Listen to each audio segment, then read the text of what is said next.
Good morning, children. In this third video, I'm going to tell you the message given by the writer. Here is the message given by the writer. The message that the extract gives its readers is that life is full of sufferings, physical as well as mental, and sooner or later one is bound to become aware of them. It also brings home the idea that death is inevitable and one must submit to it. If one wants to rise above the life of frustration and desolation, one must shed all selfishness. The sermon also teaches us that it is futile to grieve over the departed ones. Grief makes one sick, and our lamentations are never able to save the dead or bring them back in order to be blessed. One must keep oneself free from sorrow. Here in the end, I want to tell you about that what Buddha says about human life. The Buddha says that human life is full of suffering and that pain and separation are an essential part of life. Anyone who takes birth must necessarily meet his end, and there are no means by which one can escape death. Mortals are compared to fruit which once ripe must eventually fall down. In the words of Buddha, the world is afflicted with death and decay, and therefore the wise do not grieve, knowing the terms of the world.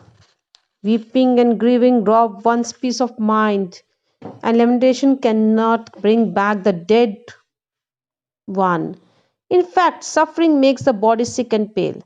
Therefore, those who seek peace should draw out the arrows of lamentation, complaint, and grief. Only then they can overcome sorrow and be blessed. And this is the reality of life. Children, I again explain you what is a sermon. Is it different from a lecture or talk? Children, a sermon is a talk on a moral or religious subject. It is given by those who are knowledgeable, elevated, experienced, and wise, like clergymen, godmen, saints, and sages. Give sermons to common people to live life in a better manner. It is different from a lecture. The word sermon is never used in a negative way or as a joke. It's a talk always given on some serious topic. In Buddha's words, weeping and grieving over the departed led one nowhere. Rather than giving solace, lamentations add to one's physical and mental pain and make one sick. No amount of lamenting is going to bring back the departed ones back. For peace of mind, the needles of lamentation must be pulled out. Death is common to all. It is wrong to be selfish in one's grief.